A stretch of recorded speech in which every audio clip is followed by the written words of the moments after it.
right, so good morning, good evening, good afternoon. It's your girl here, and we are live with another edition of Meet the Clinician. So I want to welcome everyone to our episode with Mr. Steptoe. My name is Larnika Lavas, aka Linky Love, and tonight I am honored to have Mr. Herbert Steptoe with us. Now, let me tell you a little bit about him. Mr. Steptoe is a peer recovery specialist, a recovery coach, a recovery advocate, and a U.S. Air Force veteran with more than 25 years of lived recovery experience. Since entering recovery in the 2000s, he has dedicated his life to helping others find hope and healing through peer support and community advocacy. Mr. Steptoe, thank you so much for joining us and help me welcome Mr. Steptoe. I need a studio audience. Maybe one day I'll get big and have that. So, how are you doing today? I'm good. I'm excited to be here and to join your session here today. The Awesome. traffic and the water is everywhere. Oh, it is flooding. Water is everywhere. And I do appreciate you wading through that water and making it here with us. Thank you so much. All righty. So well, I'm gonna tell people how we met.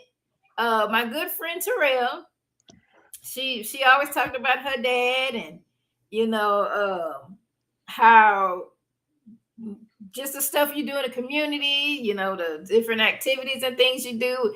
And we so happened to meet just at her engagements, like different functions and things she had. And then we just kind of started talking and found out you were in recovery. And I met Miss Dorothy. So everything has just been just like God sent, right? It's just like, wow, if I had to meet anybody, you would be the person that I would meet and connect with and continue working in the community. So it's an honor and a privilege to have known you and everything. Hey Terrell, Terrell is on watching. So All right. let's get started. So tell us about yourself and your recovery journey. Okay. To begin with, I'm 66 years old. I'm trying to retire, and I was born in Navasota, Texas. That's on the other side of Prairie View, going toward Texas A&M, kind of in between those two.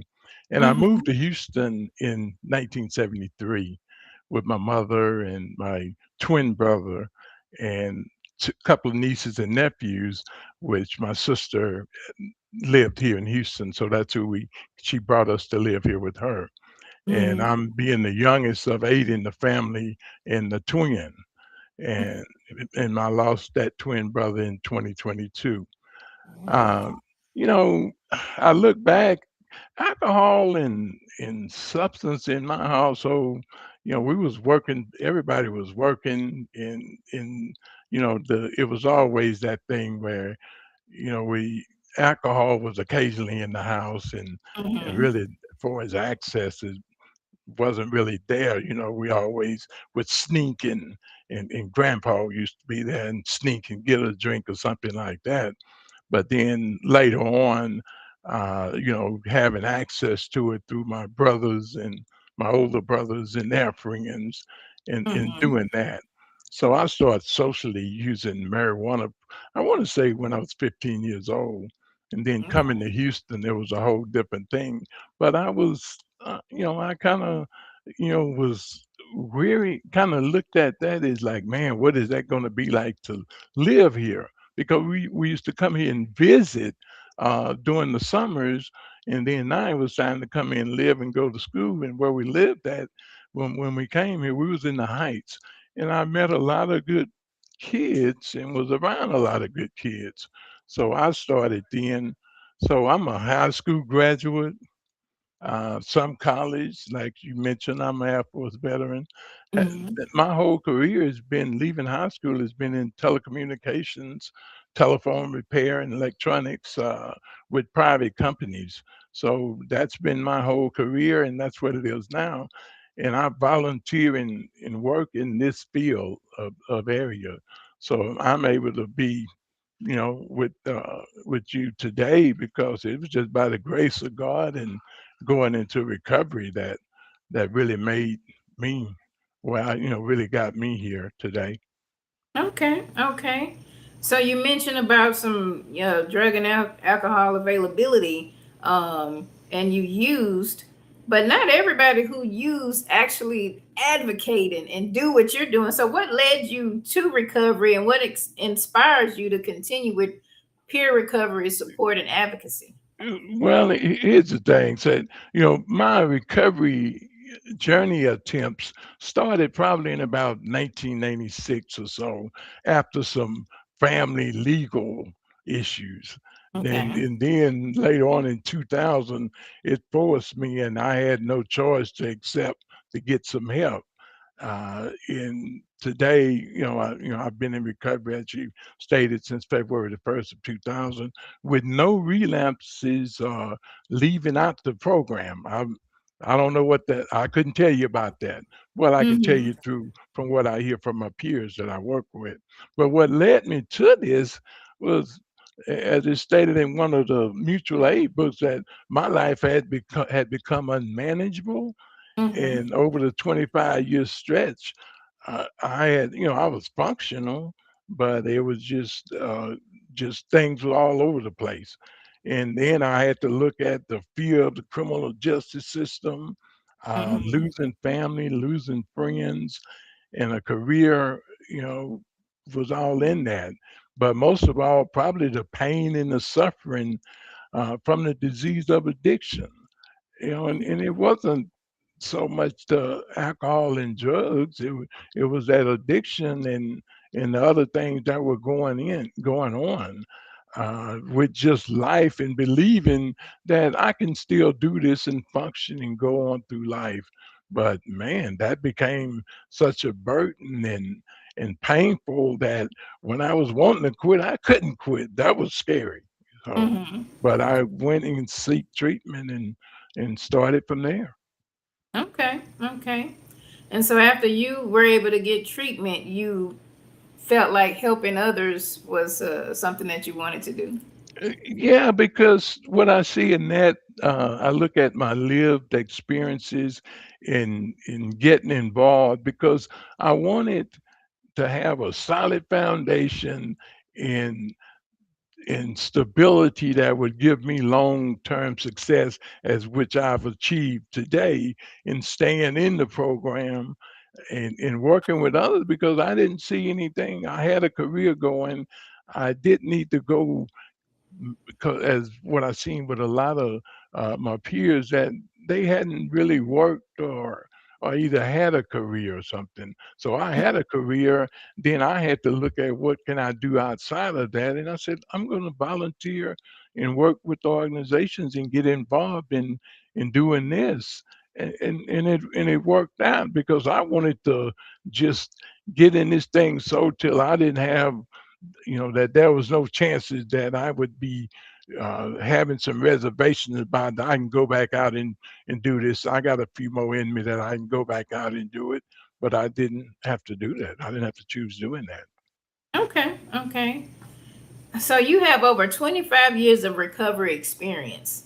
What are some of the biggest challenges and success you see people facing in recovery today? What are some of the biggest challenges?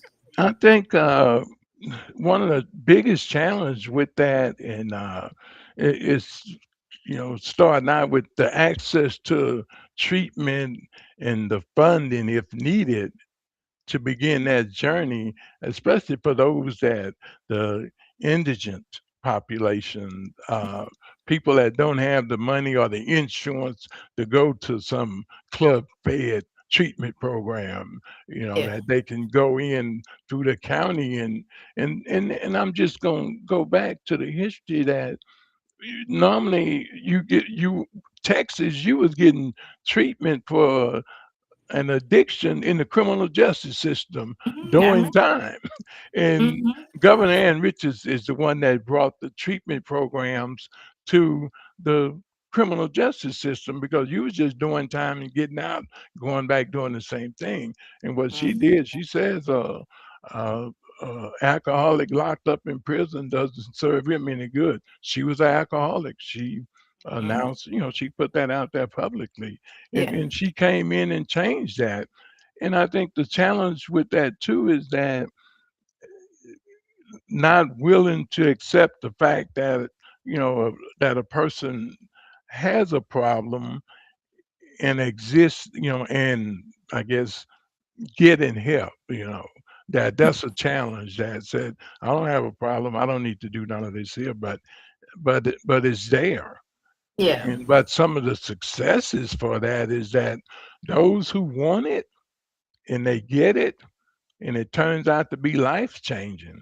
And it's the recovery, the treatment, and all that is not for those who need it. It's for those who want it. Gotcha, gotcha. The same with mental health.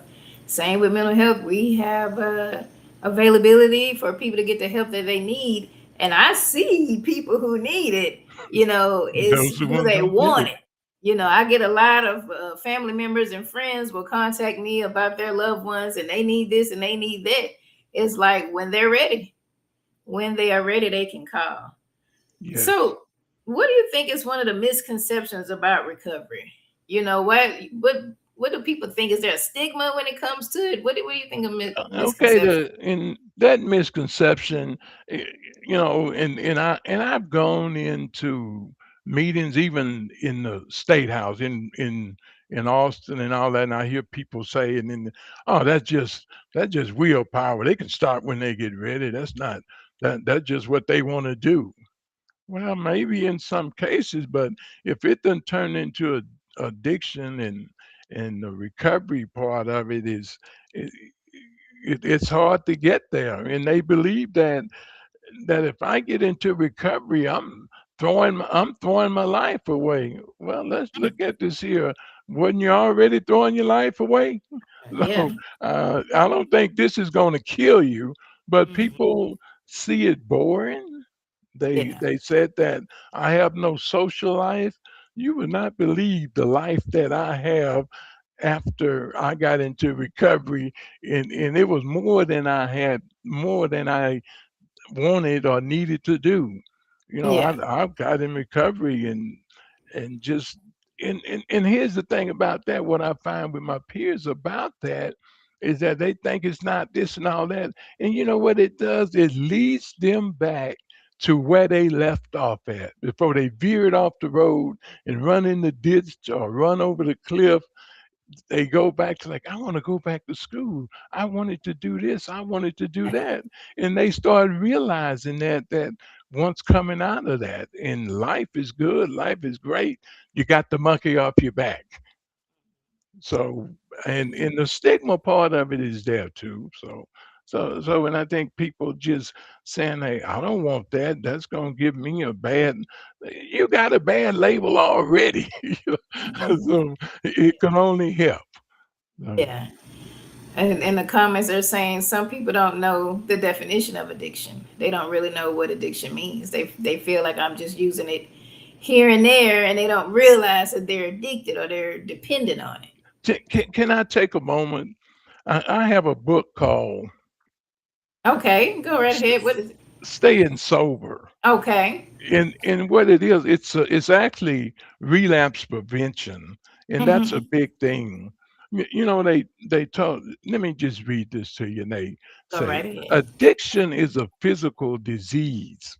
It is properly classified with cancer, heart disease, and diabetes as a chronic illness that produces long term physical, psychological, and social damage.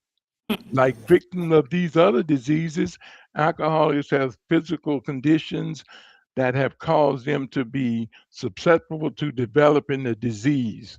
And it's the same way with the addictive, with the substance or drugs.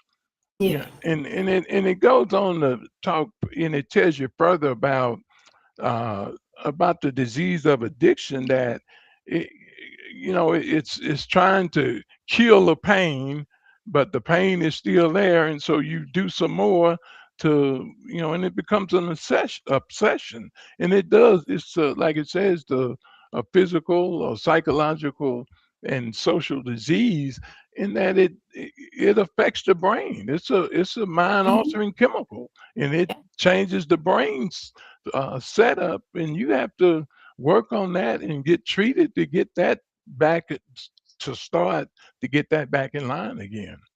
Hmm. And it's Hmm. that, and people don't believe that.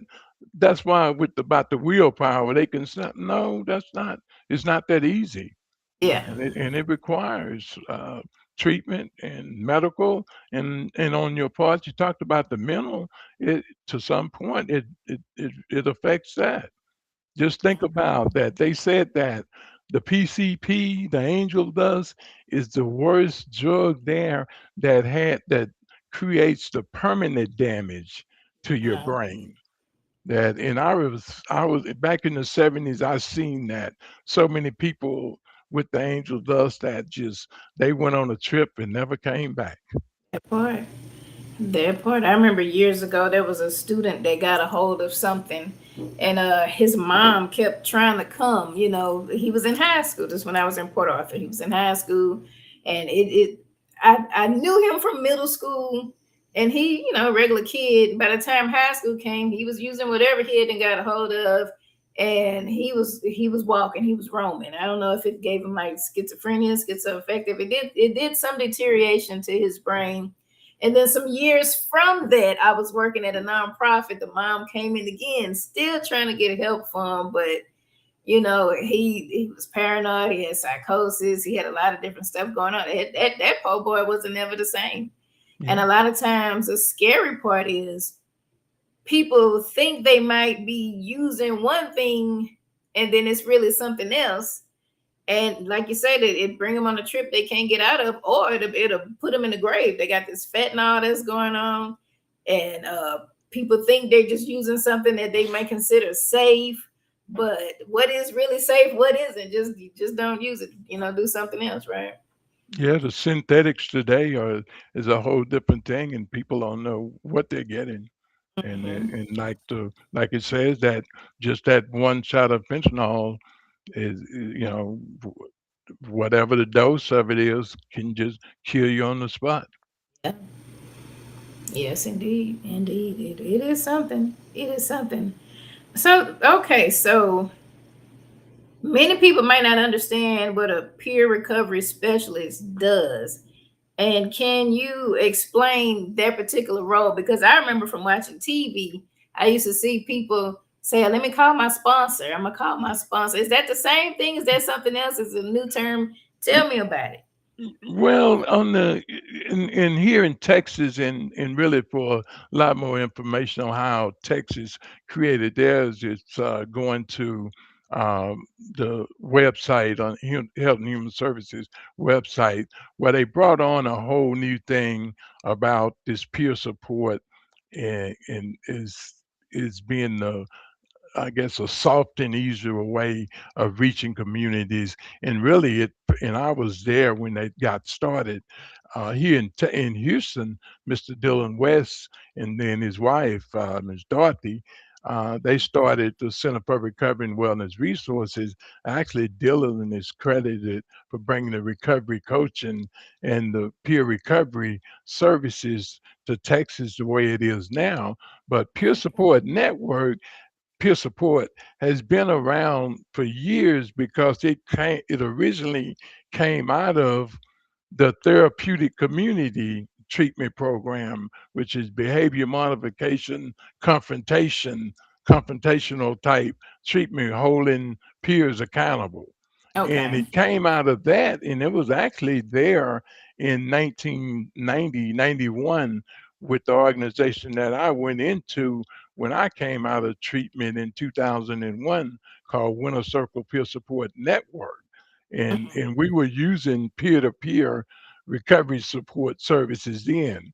And I and I try to remind people who wasn't back there and experienced that and seen that, they don't remember, they don't know, they think this thing is totally new.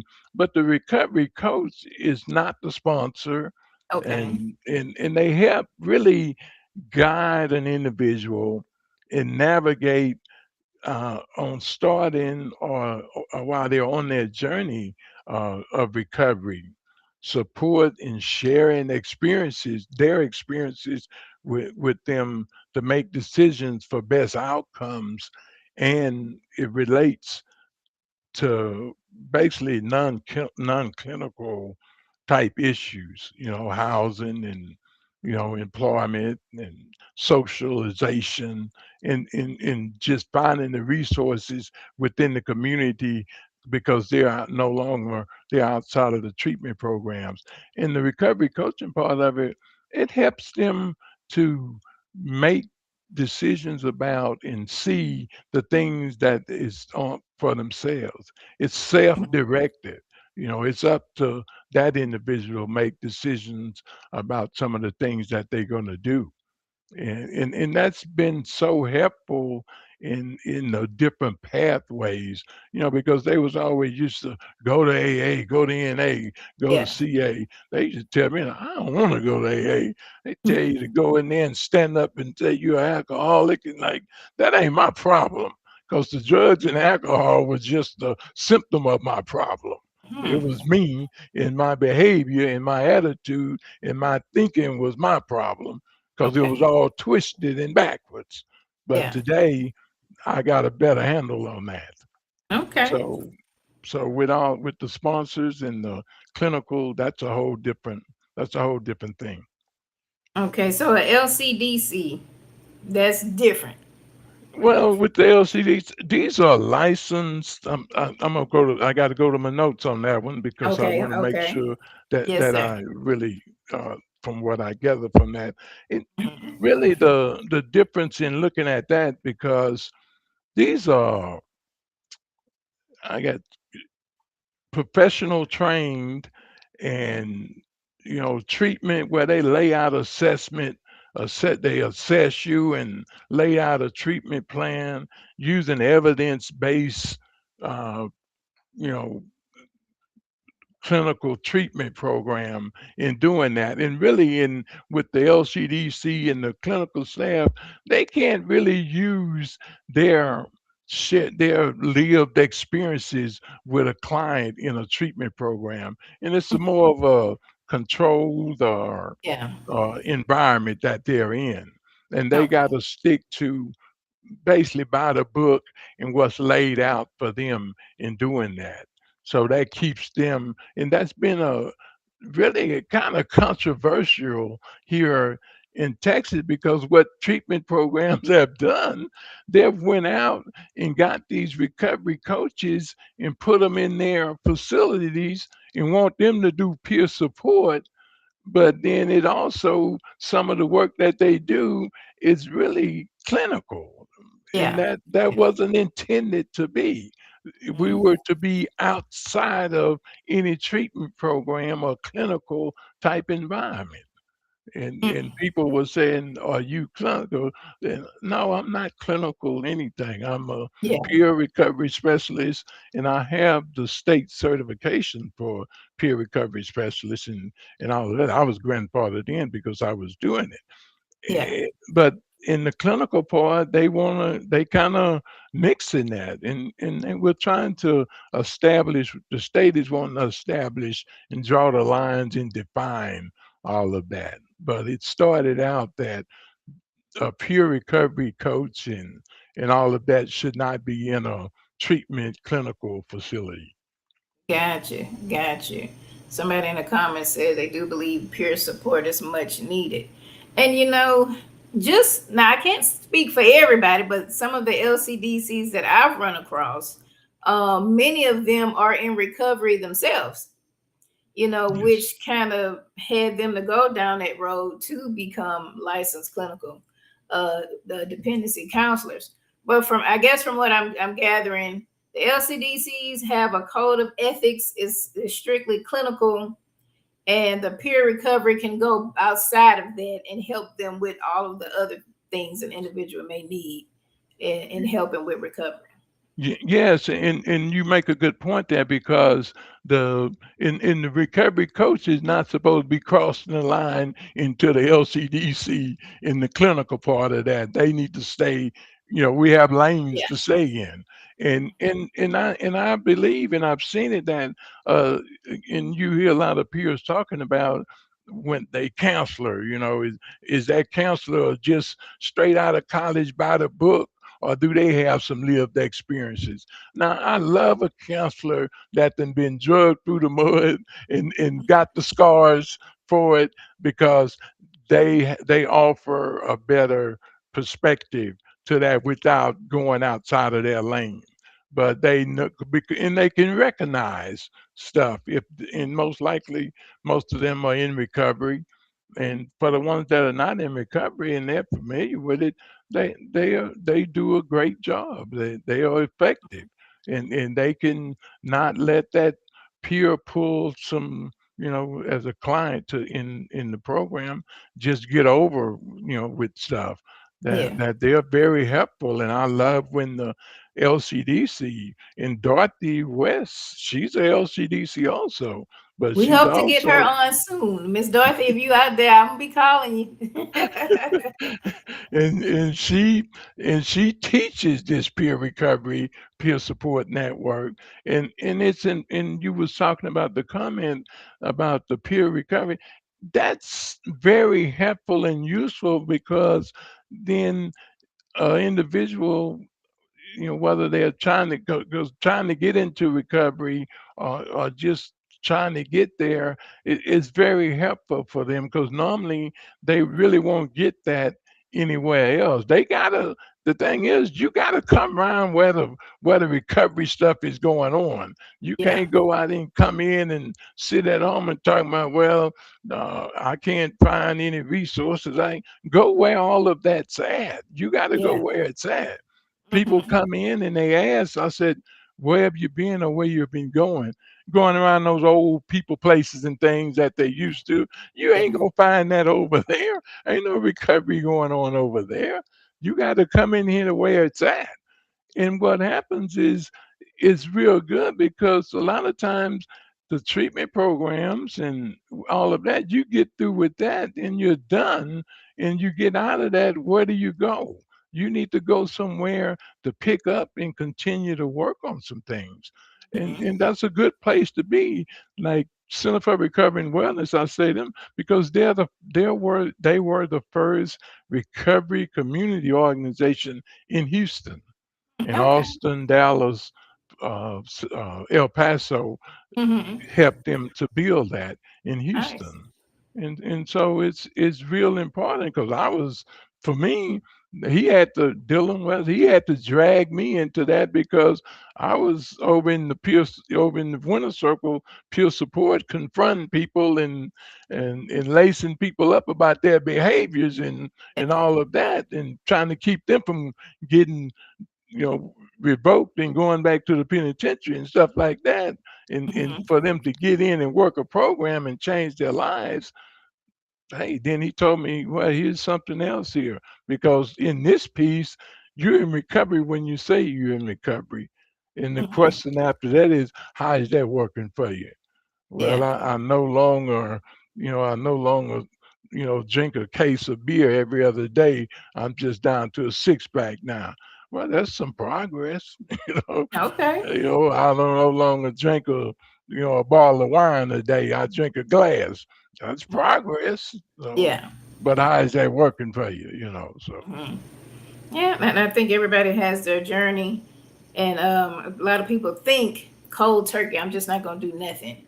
It's the resolving, like you said, willpower and all that stuff. Which we see that's not it at all. That's not it at all. One thing you may mention, which is interesting, I think about in my profession as a mental health provider.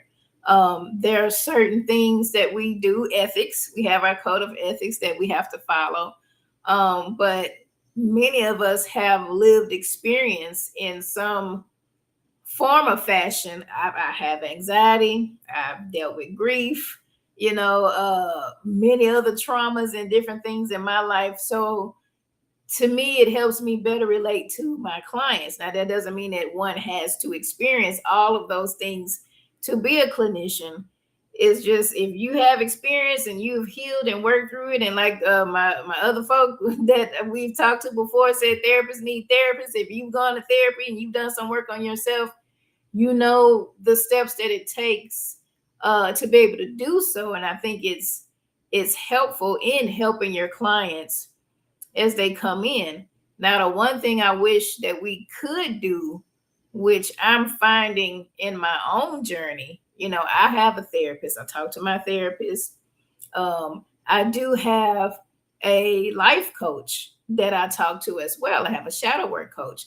And I think along with what my therapist can do in that clinical setting, my life coach does sort of almost like peer, recovery out there to Yes. be like, hey, get your shit together. Like, come on. Like, because some people need that, some people don't, some people might need something a little more gentler. I need that. Come on, let's get it together. Let's do this. Let's, do what we need to do. So I do find that having that extra support is helpful. And I wish that, in my profession, that we had that attached to us, someone who could be like a mental health support specialist or something that could help the walk. You're in the office with me, and then there's the journey outside of that. A lot of people turn into Chat GPT. We need some people. We need some people as well. Yeah. Could I add to that? Now, Please. for example, with the recovery coach and all that, one thing that what Center for Recovery and Wellness was on, and they're trained the most coaches in Houston, in the state, really. So Okay. in the thing, and I did this when I went to recovery coaching and got out of recovery. There was a thing they called a huddle where the coaches had to go in. They needed to check in, and I remember them we going in there, and they handed me a wellness plan. I'm like, hold on now, I was going to recovery coaching. What I'm going Yeah. through the program again here, and Okay. in the recovery, and we seen recovery coaches just falling off, but they Mhm. gotta be taking care of themselves. They gotta take Yeah. care of themselves, the Yes. self-help, and actually, and we Mhm. came together, and they still do it, and and check in and find out what's going on with each other, because they may need to take a break sometime. Ooh, yes, And sir. that help is there for them, because if not, whether it's burnout or just them walking away, or can't do it, because it's important that you're trying to stay in the best shape you can stay in to serve those that are really in a probably definitely a worse state, especially when you look at the co-occurring with the Mhm. substance and the mental part of it too. Hell, yes, yes, yes. Mr. Steptoe, you are definitely preaching to me because we the helper, the healer needs a healer. We Yeah. need to set boundaries and self-care and all that stuff because burnout is real. Burnout is real. I was just watching a training on that today, and it's like, yep, three of them back to back to back. I'm like, yep, I get the message. I get the message. Definitely. But yes, we need we in this line of work that we do, whether it is recovery, mental health, any kind of community advocacy, we give, we do. We know many times what we experience, and so we want to give back, we want to help, we want to do, but we do so much that burnout can truly happen. And so we have to learn how to take that time for self, pour into self. Even if our peers can help, we pour into each other to help Yes. lift each other up and keep us afloat, because this work is not for the faint at No. heart. You No. got to really be dedicated for it. Dedicated, yes. All right. So next one. What advice would you give someone who is currently struggling with substance use, or someone who loves a person battling with it? So if the person is dealing with it, or maybe they have somebody's watching, because we have all kind of folks watching. Maybe they have a loved one, a family member, or something that's struggling. What advice would you give them? Okay, and I when I looked at that. Well, for one, they told me they always say that I don't give advice. I give some suggestions. Okay. You know, Okay. I said, or talk about what I experience. Okay. I think for somebody that's struggling with this thing, uh, you have to ask a few questions. It kind of goes back what we talked about between if about wanting and needing, and Hmm. and you want to ask that person that's struggling, are you making any attempt to get help? And one of the biggest one, are you ready? And is it affecting any parts of your life? You know.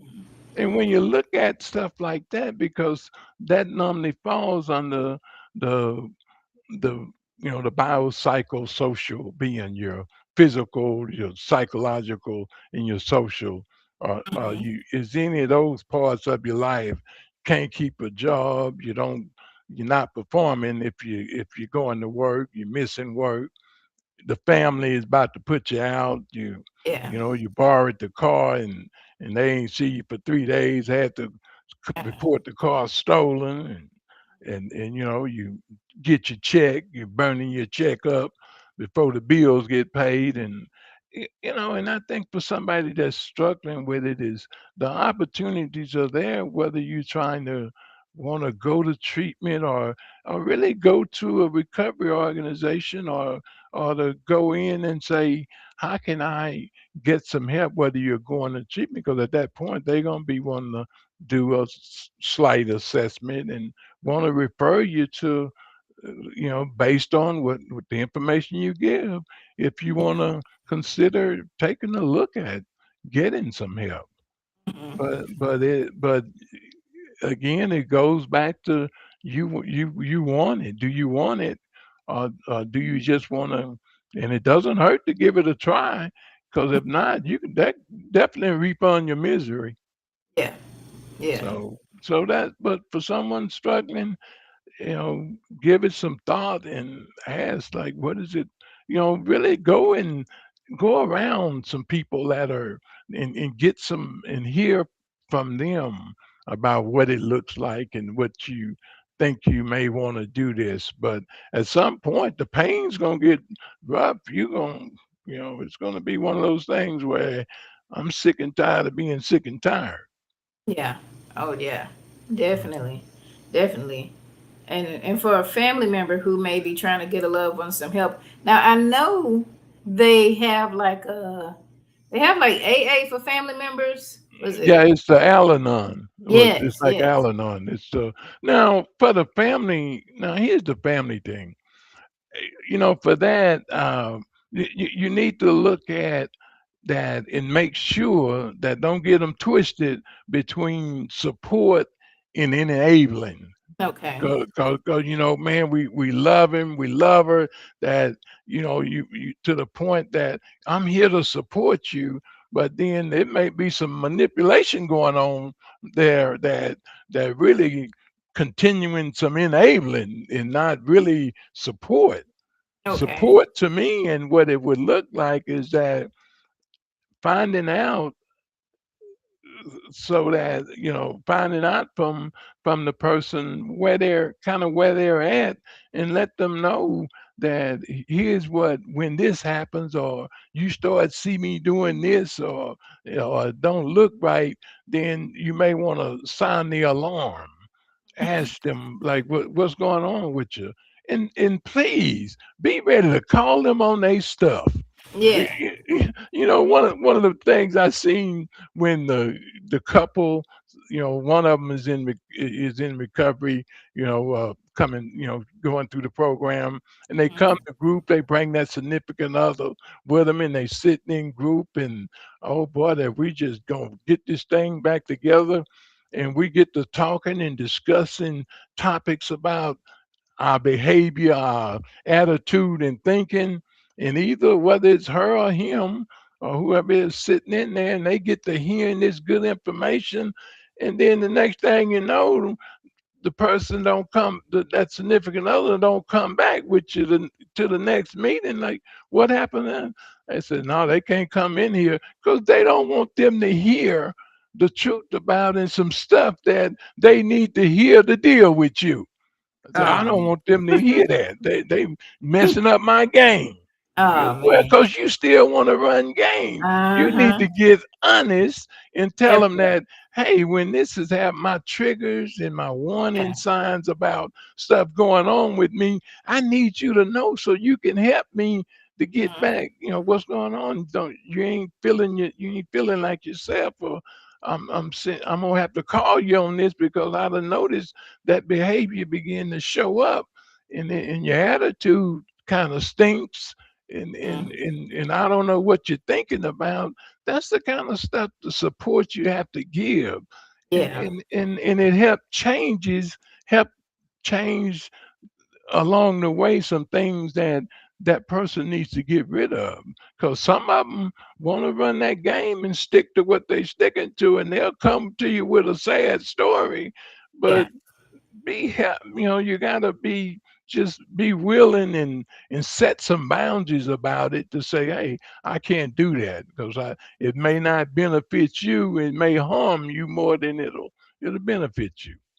Okay. And that's what we find ourselves doing, and just really to get honest and say, hey, for the support, because a lot of times the support kills than really support helps.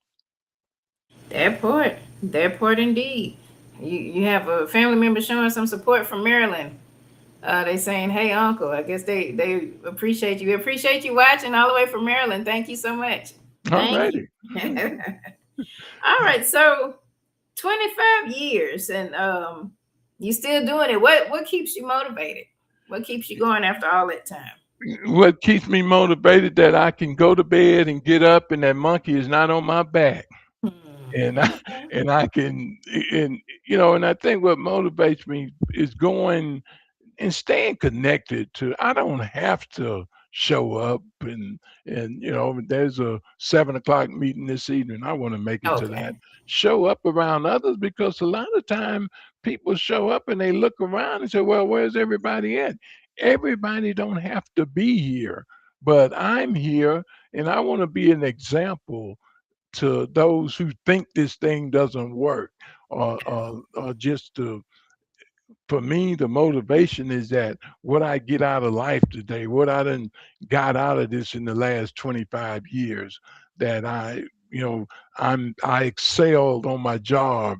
I excel and work hard with family, and the thing about that, I got them 4 grandbabies. They done now, grown basically. They have not seen me take a drink of alcohol, Mm-hmm. and I got that one daughter, which I had in the room with me, because she had to see what kind of dad I was and what kind of changes that I need to be helpful to her and Mm-hmm. to be there for her, because she immediately identified how selfish I had become, and about me and not caring about others. I care Mm. about somebody's out there struggling today. I drive down the street in this city, people are Yeah. struggling. And some won't help, some don't want help, but a lot of them need it. But Yeah. it just motivates me to continue to be there, and because I have a career outside of this, and they're gonna say, you need to come to work. No, I don't think I can do this. I like doing it from where I'm at, and I don't Mm-hmm. consider I'm on the sidelines doing it. I'm out there on the field with them, in there doing something with it. Yes. Yes. We have a couple people that says congratulations on your sobriety. So as Thank we get you. ready to close, if somebody's watching and they are in the Houston area and they're like, okay, I'm ready for it. I'm ready to do this. I'm ready to, get into recovery. I need some help. Where can they go? Where would you point them to? Now, my referral point is Center for Recovery and Wellness Resources. There's a Mhm. website that's under wellnessandrecovery.org, and it's the same organization where you can actually go there and get assessments, and get referrals for treatment, or just enroll in the program there, and it doesn't cost you nothing. There's Awesome. the The housing, there's a housing piece that's a different thing, but a lot of times they work with organizations that could fund some temporary housing, and Mhm. then and you get started from there. You show up. When you show up, there's going to be things that to be done, but that's a good place. Center for Recovery and Wellness Resources, and we fall under that. We do Winter Circle under them, and I have to not I have to mention today, June the 15th. It was 2022 when we lost Mr. Dylan West, who started the organization and was worked in this recovery thing. That he was also lived experience, and I was a I look at myself as being, I was on the lighter side. They said, you haven't done anything. You ain't hardcore. Like, well, I didn't want to be there. I was in the garage, in the bedroom type, because I didn't want to go out there and get caught, out there on the streets. That I had a home to go to. But there's help. And really also when you look at, if someone go, and I know you got them smartphones, you go to the state website on the Health and Human Services under substance abuse. There's a whole list of these organizations are listed in all the cities where you can reach out to, that you can call, and they will refer you, and you can go in and see, and get the help. Locally, if you just want to go to a AA, NACA meeting, that's Alcoholics Anonymous, Narcotics Anonymous, Cocaine Anonymous, um, you can look those up. They got meetings online. Start off with attending a meeting, and then you'll start to see how the possibilities are there for change. Yes, indeed. So, in this day and age, if you want the help, you will not have trouble finding it. It is out there. It's everywhere. You can go online. You can locally find it. If you are watching this live, this has been a wealth of information. I can say Larnica Lavas LPCP LLC collaborates with the Center for Recovery, and we take care of the mental health piece, from time to time. So it's well rounded. If you are struggling with any kind of addiction, you're in recovery, you have a loved one, there is help out there. You do not have to suffer in silence. All right, well, Mr. Steptoe, I really appreciate you, taking time out of your schedule to talk with us. Is there anything else you'd like to say before we go?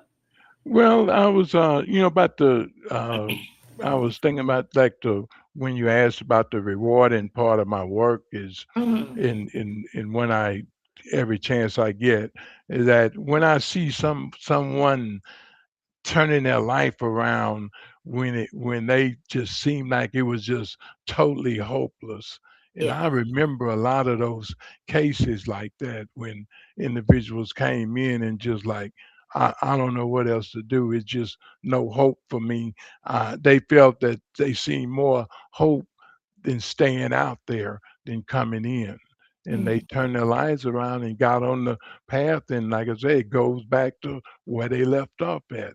Want to go to school, want to go get this job, want that family back, and all of that. Mhm. Uh, and also a message of hope to me is that, we're all good people. Yeah. And our current situations do not define who we are or will be. Ask for some help. And Mhm. this can't be done alone. You got to reach out and ask for help. And there would you would get that in return. But the other thing in closing, from what I hear we talked about, was that recovery is possible Mhm. and within reach. Hope is real. Healing happens in the community, through the community. The community help heals, because a lot of times for us that were doing the thing, what were we doing? We was doing this in our community. Go Mhm. back to your community and repair your community, the damage that you did when you was there. They Yeah. look up and see you coming. Oh, not him, not her. but I'm coming this time to help lift up somebody else that's in the community that maybe that you did damage to. Yeah. So that's why I'm at with that. It works. Awesome. Awesome. Well, thank you so much. Thank you. Thank you so much for your words of wisdom, for sharing your lived experiences. Hey, recovery works. So, in the meantime, in between time, we are out. We will see you next time. If you missed the live, we're going to have it replaying on YouTube, LinkedIn, Facebook, and we'll have some clips coming. And again, Mr. Steptoe, I appreciate you. Thank you so much.